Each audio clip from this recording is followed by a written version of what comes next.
अंतर्राष्ट्रीय कूटनीति की बात करें तो ये भी आज के समय शतरंज के खेल की तरह बन गई है और यहाँ पर कल क्या हो जाए ये कोई भी अंदाजा नहीं लगा सकता है।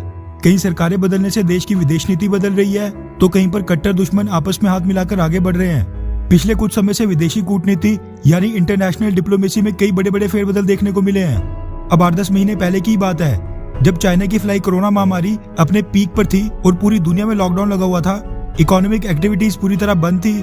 उस समय क्रूड ऑयल का दाम गिरकर लगभग $10-15 पर बैरल तक आ गया था। ये ऐसा समय था जब मिडिल ईस्ट की ऑयल बेस्ड इकोनॉमीज पर किसी भी समय कोलैप्स होने का खतरा मंडरा रहा था, क्योंकि इन सभी देशों की 50 से 70-80% कमाई अकेले क्रूड ऑयल बेचकर ही होती है। ये सभी देश उस समय सबसे मदद की गुहार लगा रहे थे और उस समय भारत इनकी मदद करने के लिए सामने आया था। खासकर भारत ने सऊदी अरेबिया को समर्थन देने के लिए अपने स्ट्रेटेजिक रिजर्व्स को भरने के लिए उसी से क्रूड ऑयल खरीदा।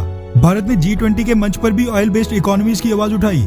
तब भारत और सऊदी अरब दोनों देशों के बीच ये अंडरस्टैंडिंग थी कि लॉकडाउन हटने के बाद ओपेक और सऊदी अरब क्रूड ऑयल के दाम अचानक से नहीं बढ़ाएंगे और जैसे जैसे इकोनॉमिक रिकवरी होगी उसी के हिसाब से प्राइस दोबारा नॉर्मल होते जाएंगे। लेकिन लॉकडाउन खुलते ही सऊदी अरब शतरंज के खेल की तरह पलट गया और उसने क्रूड ऑयल प्रोडक्शन में आर्टिफिशियल तरीके से कट करके ब्रेंट क्रूड ऑयल के दाम $10-15 पर बैरल से सीधा बढ़ाकर $70 पर बैरल तक पहुंचा दिए।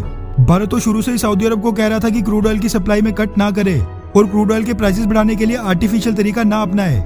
लेकिन कुछ हफ्तों पहले सऊदी अरब के एनर्जी मिनिस्टर प्रिंस अब्दुल्लाजीज बिन सलमान ने एक तंज कसते हुए भारत को नसीहत दी कि अगर सस्ता क्रूड ऑयल चाहिए तो फिर भारत अपने स्ट्रेटेजिक रिजर्व्स में भरे सस्ते क्रूड ऑयल का इस्तेमाल करे, जो भारत ने पिछले साल खरीदा था।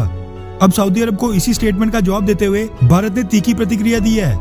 दरअसल द इकोनॉमिक टाइम्स, एनडीटीवी और कुछ मीडिया हाउसेस के हवाले से ये मीडिया रिपोर्ट सामने निकल कर आ रही है कि भारतीय ऑयल मिनिस्टर धर्मेंद्र प्रधान ने पिछले कल सऊदी अरब को आड़े हाथों लिया।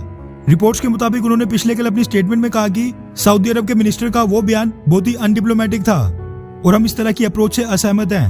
उन्होंने आगे कहा कि ये भारत की अपनी स्ट्रेटेजी है कि हमें अपने स्ट्रेटेजिक रिजर्व्स का इस्तेमाल कब और कैसे करना है। आगे उन्होंने ओपेक देशों और सऊदी अरब के आउटपुट कट्स की आलोचना करते हुए कहा कि क्रूड ऑयल के लिए भारत को अपने मेन सोर्स गल्फ ऑयल का अल्टरनेटिव ढूंढना ही पड़ेगा। धर्मेंद्र प्रधान ने कहा कि इराक हमारा नंबर 1 ऑयल सप्लायर है और हम यूनाइटेड अरब एमिरेट से भी क्रूड ऑयल खरीद रहे हैं, जो कि बहुत ही भरोसेमंद पार्टनर है। इसी के साथ उन्होंने कहा कि भारत के ऑयल सोर्सेज का विस्तार करने में अफ्रीकन नेशंस बड़ा रोल निभा सकते हैं। यानी उन्होंने इशारा दे दिया कि भारत अब अफ्रीकन देशों से भी क्रूड ऑयल खरीदना शुरू करेगा।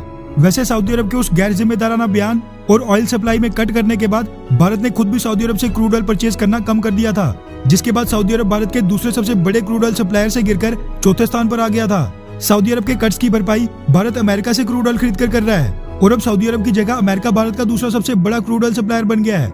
लेकिन भारतीय ऑयल मिनिस्टर धर्मेंद्र प्रधान की ये स्टेटमेंट ये साफ दर्शाती कि भारत सऊदी अरब से काफी नाखुश है और अगर आगे भी ऐसा ही चलता रहा तो फिर भारत के पास सऊदी अरब की जगह बाकी देशों का भी विकल्प है और दुनिया के तीसरे सबसे बड़े क्रूड ऑयल कंज्यूमर और 130 करोड़ की आबादी वाले देश को नाराज करना लॉन्ग टर्म में उल्टा सऊदी अरब को ही भारी पड़ेगा। वैसे सऊदी अरब और ओपेक देशों को आज नहीं तो कल सबक जरूर मिलेगा जब 10-15 सालों बाद इलेक्ट्रॉनिक व्हीकल्स का बोलबाला होगा। खैर, वैसे अगर आपको सेम प्राइस पर इलेक्ट्रॉनिक व्हीकल का भी विकल्प मिले तो क्या आप इलेक्ट्रॉनिक कार खरीदेंगे, हाँ या फिर नहीं? नीचे कमेंट करके अपनी राय जरूर बताएं। अच्छा सुनो, चैनल को सब्सक्राइब करो, उसके बाद घंटी बजा देना ताकि अगली वीडियो आपसे मिस ना हो पाए। Thank you.